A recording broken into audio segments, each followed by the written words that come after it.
Hello and welcome to How Do I Homeschool? My name is Rebecca Dever and today we're going to be talking about 10 ways to have a disastrous homeschool.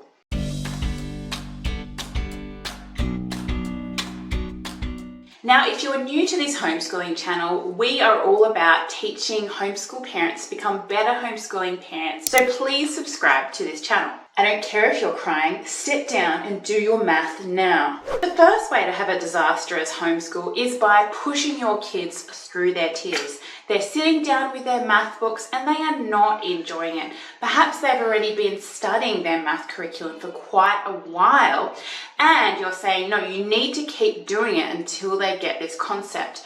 And they're in tears. It gives children a real bitterness towards learning, and it will, when the child thinks perhaps about doing mathematics in the future, they won't want to do it because they'll have those memories of tears. The other way to have a disastrous homeschool is by saying no to any new thing your homeschooler might want. It's good to let your child have a say in their education because then they will be more interested in their education and will learn more. Another way to have a disastrous homeschool is by insisting your children do 8 hours of schoolwork a day. A lot of people think that this is necessary for learning because they think, hey, we'll just follow what school does. But that's not true. Homeschooling is a completely different philosophy. Friends? You don't need friends. Another way to guarantee yourself a disaster of a homeschool is by not socializing your kids and saying you can't play with them because, hey, they're Presbyterian, they're Methodist, they're Lutherans, they are not our type.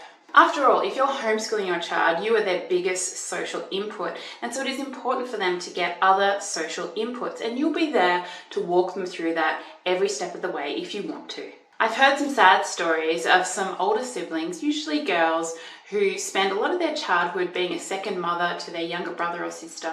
I feel that's really sad. I'm not saying that you never give older siblings babysitter duties, but I think that it's important to give them a lot of free time and really let them enjoy their childhood. Outside? Who needs to go outside? Another way to have a disaster of a homeschool is by spending too much time indoors. Some families spend their whole day indoors, and that is really unhealthy because I think we are really made to get out in nature.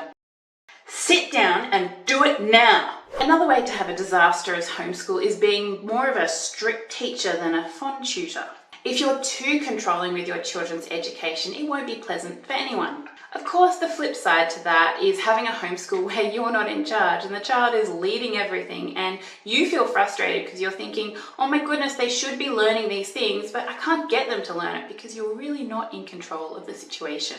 Another big one is shouting all the time, so your voice is reverberating in your child's ear. We need to recognize that shouting is a loss of self-control and that we really need to have patience and kindness towards our little ones who may not always mean to do wrong, but it's frustrating us, so we shout.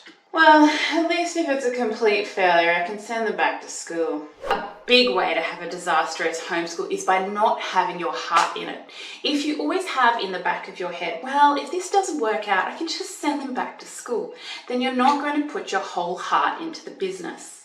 And I think this is so sad to see so many homeschooling parents who just give up after a few months and say, no, it just wasn't for me, and they didn't really push through the problems. I hope you've really enjoyed this video. Please like, subscribe, and comment. We'll see you in the next video. Bye-bye.